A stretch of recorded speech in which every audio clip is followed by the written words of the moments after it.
6 months ago, they called him the future. Now, Shedeur Sanders can't get a phone call returned from his own locker room. Coaches are whispering, analysts are piling on, even guys who used to defend him on national TV have gone quiet, or worse, turned. This isn't just a bad week for Shedeur Sanders. This is the entire football world deciding all at once that he's on his own. And the scary part? He might actually be okay with that. Let's start with what you already know. Shedeur Sanders came into this league with more attention than almost any quarterback in recent memory, not because he demanded it, because his last name made it impossible to avoid. Every throw, every press conference, every sideline reaction has been dissected like it's a murder trial. That's the world he stepped into. That's the world that for a while actually seemed to love him. But something has shifted, and if you've been paying attention the last few weeks, you already feel it. The tone changed, the narrative changed. The people who used to give him the benefit of the doubt, they're not doing that anymore. So let's talk about it. Let's talk about how Shedeur Sanders, a guy who once had cameras following his every move because people couldn't get enough of him, is now standing in a locker room, in a league, in a media landscape where it feels like almost nobody's in his corner. Because here's the thing nobody wants to say out loud. This isn't one bad game or one bad take. This is layers. This built slowly, then all at once. And by the time most fans noticed, it was already everywhere. It always starts quiet. Before anything hits the headlines, it starts in group chats. It starts in sources say tweets with no name attached. It starts with beat reporters dropping little breadcrumbs, nothing you can pin down, nothing you can screenshot and say, there, that's proof. Just a feeling. That's how this started with Shedeur. Little comments here and there, a coach saying, we'll see, instead of a full endorsement, a teammate giving a quote that was technically supportive but weirdly hesitant, the kind of stuff that on its own means nothing, but stack 5 or 6 of those next to each other over a couple weeks, and suddenly you're not looking at coincidence anymore, you're looking at a pattern. And Shedeur, to his credit, didn't react to any of it publicly.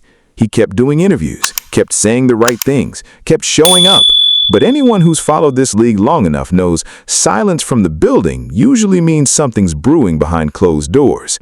Then it stopped being whispers. Once you get actual reporters, the ones with real sourcing, real relationships inside these buildings, starting to write pieces with headlines that lean skeptical, that's when you know it's not just internet noise anymore. That's when the story becomes real, whether the people in the center of it like it or not. And that's exactly what happened. Multiple outlets within days of each other ran pieces that all kind of circled the same question. Is the locker room actually behind Shedeur Sanders? Not is he talented. Nobody's disputing the arm. Nobody's disputing the football IQ. The question became something colder, something about trust, something about whether the people around him actually believe in him or whether they're just managing him. That's a brutal question to have hanging over your head as a young quarterback. Talent was never going to be the issue. Belief was. Here's where it stopped being subtle. Once national NFL analysts started weighing in, the ones with the biggest platforms, the ones who shape how millions of fans see a story before they've even watched a single snap, the temperature changed completely. Suddenly, it wasn't just some report says. It was studio segments. It was former players, guys who've actually been in that exact pressure cooker, going on TV and saying essentially, something's off here. Some were careful with their words, others weren't careful at all. And you have to understand what that does to a young player.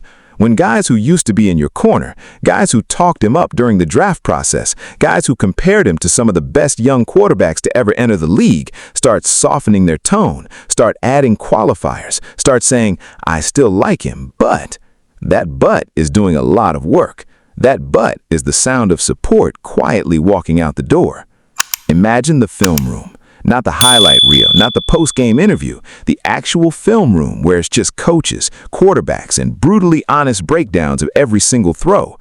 Picture Shedeur sitting there, watching the tape with everyone else, knowing that outside those walls, people are already writing the story of his career before this season is even finished. Picture the sideline during a tight fourth quarter. Every camera finds his face. Every micro expression gets turned into a headline. A tight jaw becomes visibly frustrated. A quiet moment becomes isolated. That's the reality of being at the center of a storm like this. You don't just have to play well. You have to play well while every single reaction is being interpreted as evidence for a narrative you didn't choose. That's the part people forget. He didn't ask for versus everyone. The league built that around him. Let's actually break it down, because the whole world turned on him sounds dramatic, and it is, but it's worth naming who's actually in that group. You've got national media members who've shifted from cautiously optimistic to openly skeptical. You've got former players turned analysts who are now questioning not just performance, but fit. Whether he belongs in this specific system, this specific locker room, this specific moment. And you've got fan bases who were quick to crown him and are now just as quick to pile on, because that's what fan bases do, loyalty with an expiration date. And then, most painfully, you've got the quiet ones, the people inside the building who aren't saying anything publicly at all. No quotes, no interviews, no defense, just silence. And in a league built on perception, silence from your own people is louder than any headline. That's not one enemy. That's not one bad take from one loud guy on TV. That's a slow-building wall, brick by brick, from basically every direction at once. Because as bad as that sounds, and it is, there's something else going on underneath all of it that a lot of people are missing. Shedeur Sanders has been here before. Not in the NFL, obviously, but in that exact feeling. Being surrounded, being doubted, being told from every direction that he doesn't belong, that the hype was wrong, that this is the moment it all falls apart. And every single time in his life that this has happened, he's used it as fuel, not as an exit sign. That's the part the everyone's against him narrative conveniently skips. It treats being isolated like it's the end of the story. But for certain players, the ones built a certain way, being doubted by everyone isn't a death sentence. It's the exact environment where they've historically performed their best. Is that guaranteed to happen here? No. Nothing about this league guarantees redemption arcs. Plenty of players get buried under exactly this kind of pressure and never climb back out. But you'd be lying if you said the written off, comes back stronger story hasn't already played out in his career before.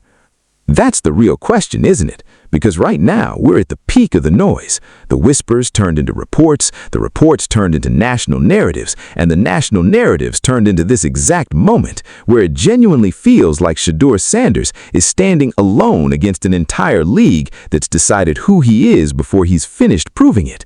But narratives change fast in this sport, faster than almost anything else in entertainment. One big performance, one statement game, one moment where he silences the room instead of the room silencing him, and suddenly every single person who piled on will pretend they were always a believer. That's how this league works. Nobody remembers who doubted you once you prove them wrong. They just remember being right, even when they weren't. The flip side is just as real, though. If this pressure keeps mounting and the results don't show up when it matters, this isn't the kind of story that fades quietly. It becomes the story, the cautionary tale, the what happened to that guy who had the whole league watching conversation that follows a player for years. That's the tightrope Shedeur Sanders is walking right now. Not just performance pressure, narrative pressure, the kind where the football is almost secondary to the story being told about the football. He hasn't cracked publicly, he hasn't lashed out, hasn't thrown anyone under the bus, hasn't given the media the reaction clip they're clearly hoping for. Whether that's discipline, whether that's strategy, or whether that's just who he is, that restraint, in a moment like this, says something. Because it's easy to stay composed when everyone's cheering for you. It's a completely different thing to stay composed when it feels like the whole league has quietly decided the story has already been written. Do you think this everyone against him moment is the thing that breaks Shedeur Sanders, or the thing that ends up defining him for the right reasons? Is this a young player getting buried by a league that moves on fast and forgives even faster for other guys? Or is this exactly the kind of pressure that separates the players who fade from the ones who become legends? Drop your take below, because right now, this story is still being written, and nobody, not even the people writing the headlines, actually knows how it ends.